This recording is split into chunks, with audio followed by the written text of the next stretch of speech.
Welcome. We are the Sports Junkies here with another NBA edition and a playoff edition. Love this time, favorite time of the year. I'm excited. This is my team right here. We got Mavericks, we got the Jazz, and I just really hope the Jazz can do something. So I'm interested to hear your thoughts on this, and let's hear your criticism of the Jazz. Oh, welcome. We've got a good matchup, or what should be a good matchup. You got the Jazz, who obviously is the hometown team, which, as much as Davey wants me to say something bad about them, I would love to see them do something that proves me wrong. Like the Jazz do jazzish things. I don't know what to say. Like, there's been plenty of series in past postseason, which we almost always make, where I think the Jazz are the better team on the floor, and they figure out a way to upset all of us here in Utah. So let's talk about it a little bit, huh? The Jazz, Bojan Bogdanovic. This guy we got to be a scorer and to give us 20 points a game. He needs to do that. Bojan, we need offense out of you. What this can't be is it can't be a Donovan Mitchell show. And I think so many playoff series, it's like, here, Donnie, go do something. Take us home. I mean, you saw it in the bubble when we were facing Denver. And you had Donovan giving all he could, dropping 40, 50 points, just had one of the most crazy postseason really series I've ever seen. Yeah. But it's a team sport, and you need people to come along with you. Rudy Gobert, this is my biggest frustration with the Jazz, Rudy Gobert. The Stifle Tower. Tall, he gives you defense. He's going to be in the running for the Defensive Player of the Year every year. But what's he going to give you on offense? Rudy needs to give you 20-plus points a game. He's been in the game long enough to do that. This is where he needs to grow up. Rudy, we need you. Donovan Mitchell, he's going to lead us. He's going to go out there. He's going to do what Donovan Mitchell does. He's going to average more than 30 points per game in this series, because that's what it's going to take. Mike Conley, Mr. Injury Prone, we need you to step up too, right? You got to come out. You got to play like Mike Conley. I'm not saying you need to drop 20. You need to be out there to facilitate. You need to be out there to be a three-point threat and not allow him to just hug all over Donovan. Because if we allow a double team like that and we're not playing well, yeah, we're out. That's just it's going to be quick. I like the addition of Rudy Gay. I think he brings some experience, can calm down the game at times. He's never going to go out and go crazy, but he's reliable if you need someone to be reliable. I like Jordan Clarkson, but the guy's got the greenest light in the NBA, and I'm not sure it should be quite that green. Clarkson can shoot you into a game as quickly as he can shoot you out of a game. And if he's 0 for 10, he's going to drop another 10 more. We cannot have Jordan Clarkson beat us. We can't beat ourselves with Jordan Clarkson. Someone needs to give him it's yellow light, it's red light, because he seems to have a very green light, and at times he doesn't deserve a green light. I like Eric Pascal. I like that addition. I feel like when he goes out, he can bring a punch with him. Came over from Golden State, actually helped them out a little bit too. So I like Pascal. As we move over to Dallas, Dallas is interesting. They rely heavily on Luka Doncic. So heavily that he hurts himself quite often. I feel like he's looked like he's been favoring something all year, and I think right now he's listed as a game time decision. Probably won't go, but without Luka, I think the Jazz win this series. Like, Luka is that team, in my opinion. They go as far as Luka goes. And that's just what it is. I know they got Dwight Powell back, right? Yep. He came back, and I actually like him. I think he brings a lot of oomph to the game and helps him out quite a bit. I feel like Tim Hardaway Jr. was a big loss for that team, but they got Spencer Dinwiddie. I like Spencer Dinwiddie. I think he brings some offense to that game when they need offense, and they can rely on Dinwiddie for that, right? Let's see. I'll tell you right now. I guess obviously I'm going to go against what you thought, but I think the Jazz win this one. I think the Jazz have to win this one. I just do. We have more firepower. We have a defensive juggernaut that's going to clog up the lane. The Jazz are going to win this one, and they're going to win it in 6 games. 4 games to 2, the Jazz are winning this. Okay. Interesting. I was not expecting that. I commend you for those comments at this point. It hits my soul a little bit, you know? Yeah. I'm glad I could touch you in the soul.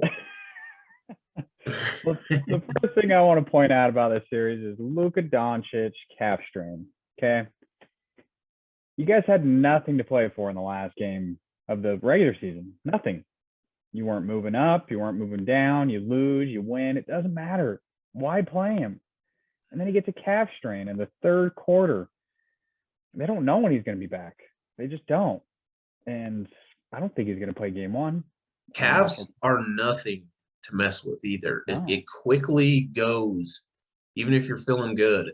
Right. I just don't see how you nurse a strain that quickly.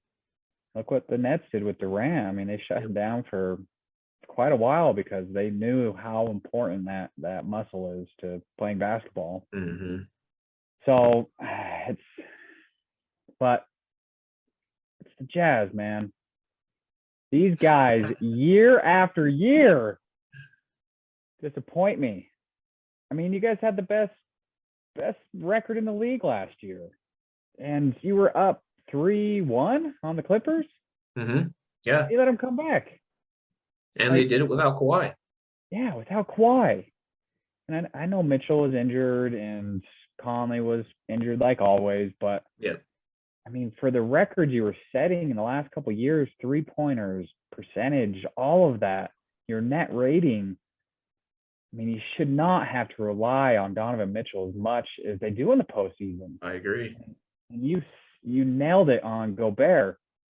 This guy, you just have to throw the ball up. Like, this guy can dunk it. I mean, he literally had the highest field goal percentage this year. And so they have to figure out a way to get Gobert into the mix. And if Luka doesn't miss, if he only misses 1 game, I don't see the Jazz beating them. I mean, with how they've been playing since the All-Star break, with the additions of Dinwiddie and Dorian Finney-Smith has been playing well. Jalen Brunson has been playing well. Yeah. I mean, they match up, I think, very well against the Jazz. The season series was 2-2. But I mean, Luka's got that magic. And yeah. I mean, Mitchell does go off in the playoffs, but he looks different this year. He doesn't seem as happy.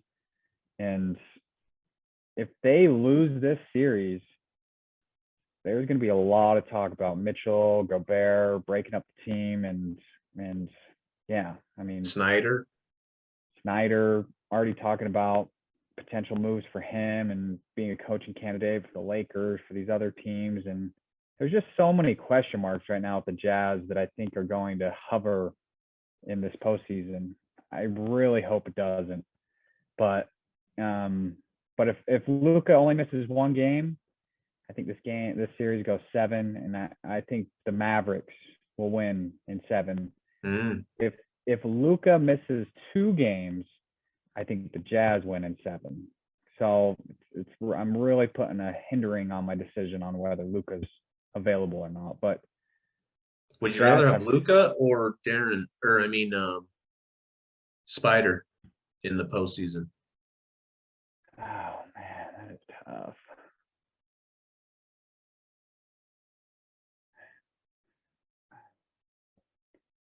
I think I'd rather have Mitchell.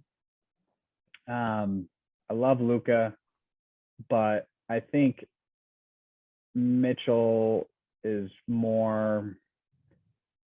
I don't know. That's tough because Luka takes the assist, he gets the rebounds, he's more of a triple double threat. But if I put Mitchell around a more well-rounded team, I mean, he's I'd say top 5 player in the NBA at some point.